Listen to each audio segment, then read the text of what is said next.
Hi friends, welcome to Tamla's Kitchen. நான் உங்க காவ்யா. இன்னைக்கு நம்ம பார்க்க போறது ஒயிட் சாஸ் பாஸ்தா. இது ரொம்ப சீஸியா எப்படி செய்யறதுன்னு பார்க்கலாம் நம்ம.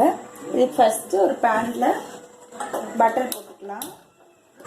மெல்டட் பட்டர் எடுத்துக்கோங்க. இது வெளியே எடுத்து வச்சிட்டு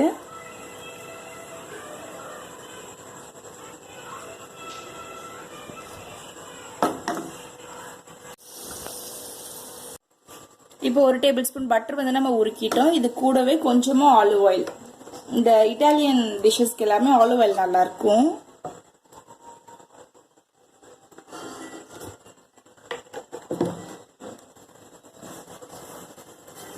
இங்க வந்து ஆலிவ் ஆயில் வேணாம்னு நினைச்சீங்கன்னா ஃபுல்லா பட்டர்ல கூட செய்யலாம்.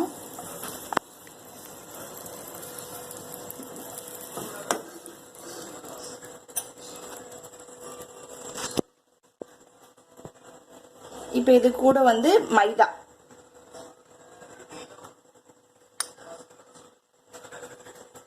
ஒரு 2 ஸ்பூன் வரைக்கும் போட்டிருக்கேன். இது வந்து லம்ஸ் எதுவுமே இல்லாம நல்லா கலந்துக்கலாம்.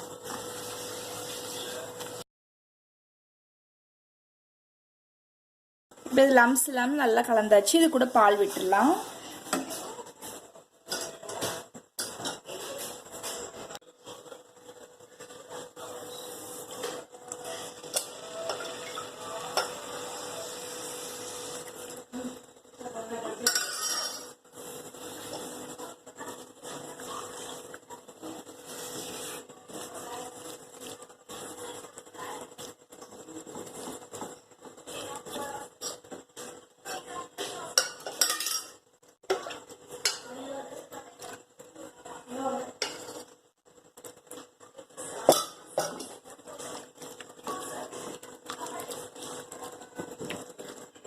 இப்போ கலந்து விட்டுட்டு இந்த சைட்லயே வந்து நம்ம வந்து காய் வந்து நம்ம வதக்கிடலாம். இப்போ ஒரு சின்ன பேன் வச்சுட்டோம். அதில் கொஞ்சமா ஆலிவ் ஆயில் விட்டுட்டு இப்போ ஆயில் நல்லா காஞ்சிடுச்சு.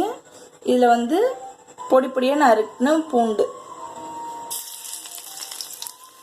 அது கூடயே வெங்காயம்,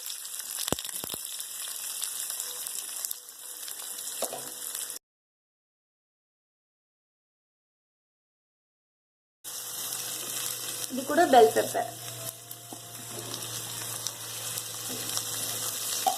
நான் ஒரு பெரிய வெங்காயம், ஒரு ஹாஃப் பெல் பெப்பர் எடுத்திருக்கேன், ஒரு குட்டி தக்காளி எடுத்திருக்கேன்.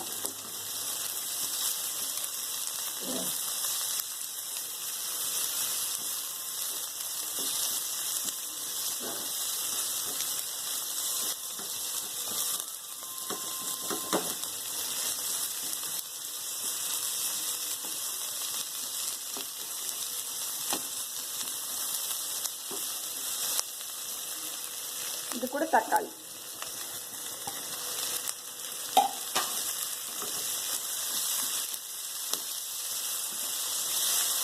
ஹை ஃப்ளேம்ல வச்சு வதக்கிக்கோங்க.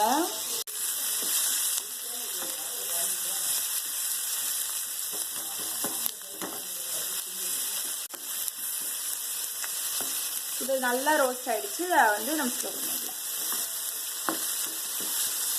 இது வந்து கிரன்ச்சியாக தான் இருக்கணும், ரொம்ப வந்து வதங்க தேவையில்லை. இந்த ஸ்டேஜ்லேயே நம்ம எடுத்துடலாம்.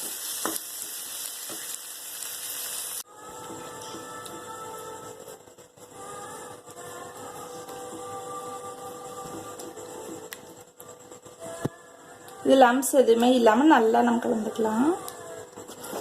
இப்போ நமக்கு சாஸ் திக் ஆயிடுச்சு. ஸ்லோ பண்ணிட்டு இப்போ இதில் வந்து இங்கே பாஸ்தா வந்து இது வேக வச்சு வச்சிருக்கேன் நான். இது வந்து நம்ம சுடு தண்ணியில் வந்து அதாவது தண்ணி வச்சுட்டு அது சூடானதுக்கு அப்புறமா கொஞ்சமாக அதில் ஆயில் விட்டுட்டு அதுலேயே இதை போட்டு வேக வச்சுட்டு உடனே வந்து கோல்டு வாட்டரில் ஐஸ் கோல்டு வாட்டரில் போட்டு ட்ரெயின் பண்ணி எடுத்து வச்சிடணும். இது வந்து நீங்கள் ட்ரெயின் பண்ணி அப்படியே வைக்காம தண்ணிக்குள்ளே போட்டு வச்சிட்டிங்கன்னா ஒன்னோட ஒன்று ஒட்டாமையே வரும்.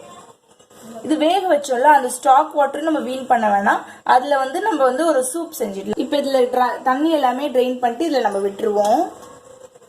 அதுக்கு முன்னாடி நம்ம வதக்கி வச்சிருக்கோம்ல, இந்த இதெல்லாம் வந்து உள்ள போட்டுடலாம். சாஸ் நல்லா திக்கானதுக்கு அப்புறமா இதை போட்டுடலாம் நம்ம.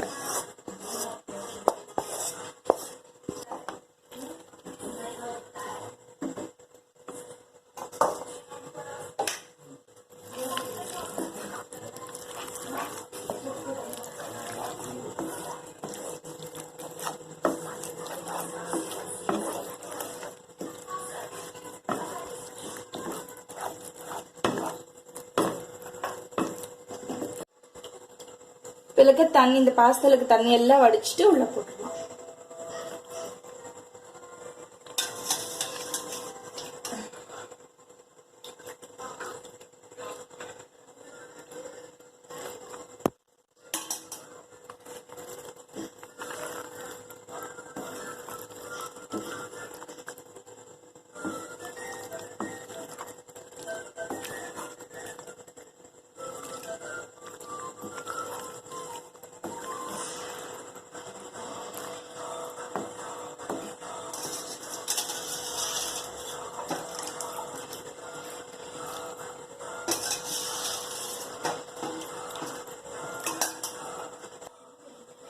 இப்போ இது கூட வந்து நமக்கு வந்து பீஸா சீசனிங் இல்லைன்னா வந்து இட்டாலியன் சீசனிங் கிடைக்கும், அது கொஞ்சம் ஆட் பண்ணிக்கலாம்.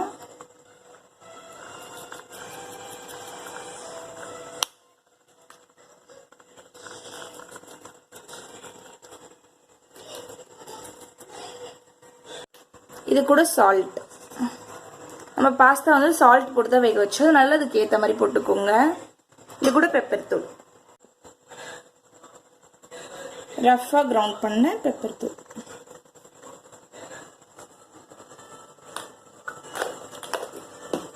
இது கூட சில்லி ஃப்ளேக்ஸ் இருந்தால் நீங்கள் சில்லி ஃப்ளேக்ஸ் போட்டுக்கோங்க, கலர் மாறிடும்னு நான் போடல.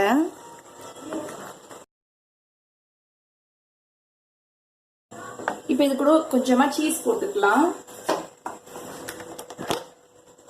இந்த சீஸ் வந்து நாங்கள் துருவி வச்சிருக்கோம், இது வந்து கொஞ்சமாக போட்டுக்கலாம்.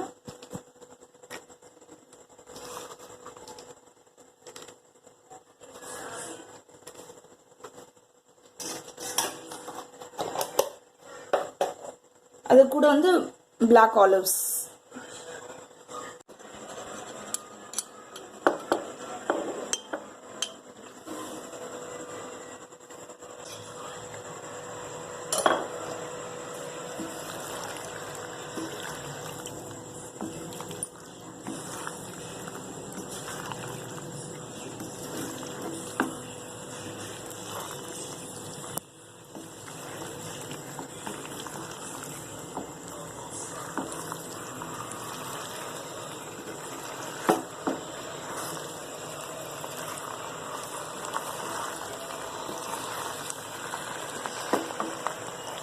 இப்போ இது கூட கொஞ்சமாக மைனஸ் சாஸ் விட்டுக்கலாம்.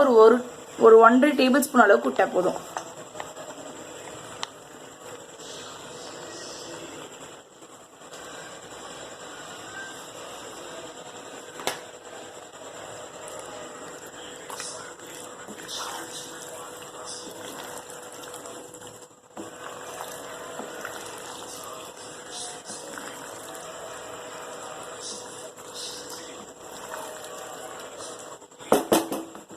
நமக்கு சூப்பராக ரெடி ஆயிடுச்சு. இப்போ பிளேட் பண்ணிடலாம்.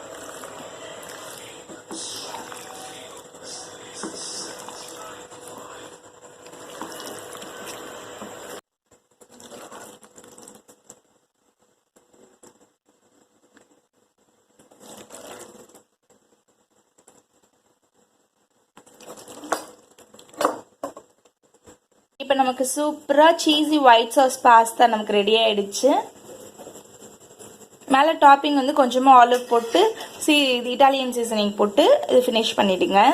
இந்த ரெசிபி உங்களுக்கு பிடிச்சிருந்துச்சுன்னா லைக் பண்ணுங்க, ஷேர் பண்ணுங்க. மறக்காம நம்ம தமிழர்ஸ் கிச்சன் சேனலுக்கு சப்ஸ்கிரைப் பண்ணிக்கோங்க.